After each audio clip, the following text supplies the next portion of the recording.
How's it going, guys? So I'm going to be covering a really interesting video today about this World of Nintendo Neon that I just picked up um, here locally.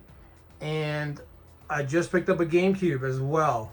So Neon City here. I just keep acquiring Neons, and I've sold off my 3DS kiosk. And things are. I'm moving beyond some of the stuff that I've had for a good while, so I'm going more vintage and a lot of stuff, which is I'm getting lucky that I'm finding it locally. But so I picked up the GameCube like 2 months ago. Really good deal on it. So the little switch that controls the on and off is busted on that thing. So I ended up opening the blast. That's the electronics that controls the glow of it.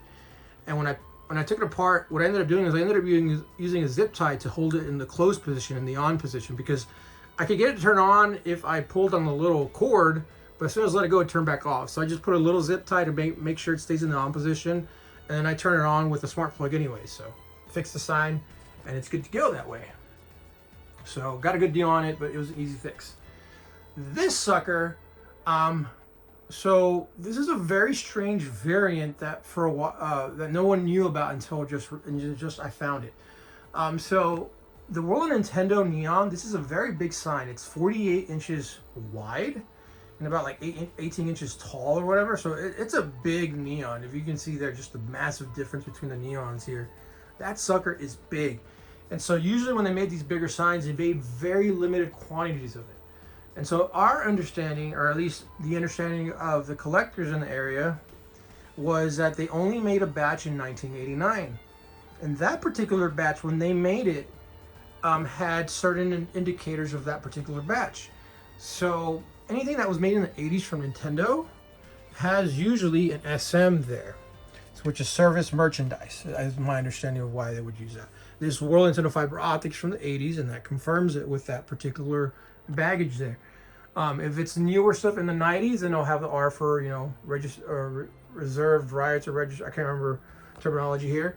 But this sign does not have the SM on it. It has an R on there. And then there's a lot of differences between this 93 sign and the 89 batch. And the way I can confirm that this is a 93 sign is because you can see right up there, there is a little sticker from the manufacturer. The company's name is JCN, and they manufactured it back on 11/3 of 93. That has the manufacture date on it. I'll put some pictures of it before the video is over so you guys can see that. But when I researched the sign, JCN was a legitimate company that existed from like 86 to about 2009. They're no longer a company that exists anymore. But I did find a very old article from 92 in LA Times that they had archived. And it states that JCN moved from one city to their headquarters from one city to Aliso Viejo, California. And so what really interesting about that is because this sign was made in 93, it does have the updated address from Aliso Viejo. So that further confirms the legitimacy of this particular sign, that it was commissioned by Nintendo so that they could make it for them. Because it was only believed that there was only the 1989 batch that was ever made. And so the differences between this sign and the 1989 is that on the 89 batch, the frame where the sign is attached to it is different. The backing, that backing on the back, is like a carbon dull black backing, and then it has an World Nintendo on the back of it, and I'll show you pictures of that as well. And then it has SM as well on both the front and the back. And then another thing that they changed as well is the blast setup. That's the BALLAST that controls, powering on the neons. This setup runs two. And there's two power cords that I have to connect to power this on, and there's two cords that I have to pull on to turn the entire thing on. But on the original 89 batch, they only used one blast. So those are the differences. Like I said, on this variant, it has a shiny back acrylic on it. It looks really shiny. Has an R on the front and the back. It has a dual blast setup that each blast controls certain part of the sign.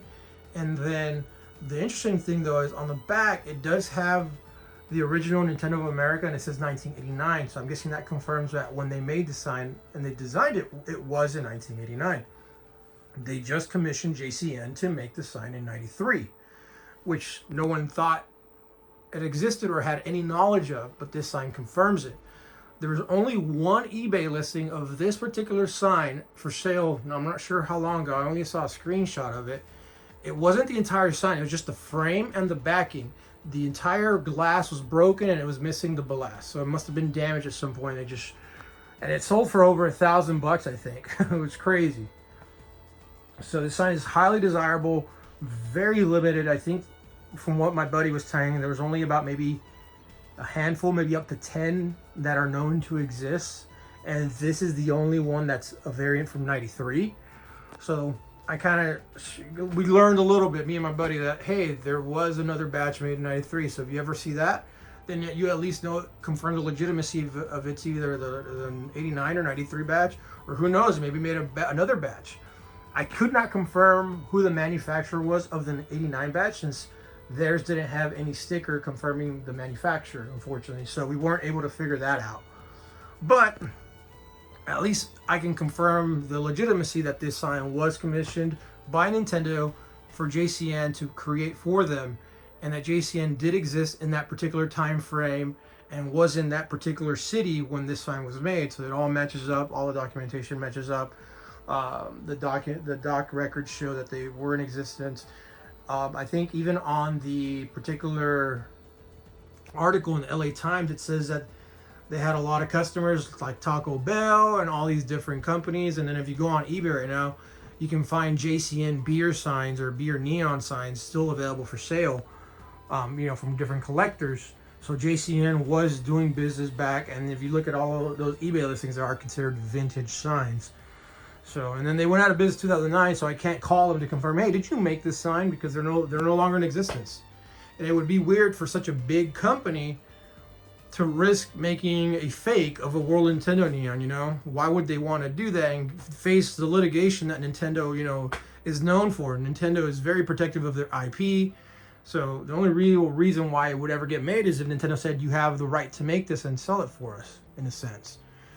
But that's a really cool story about this particular neon. Like I said, there's zero documentation about this neon as far as on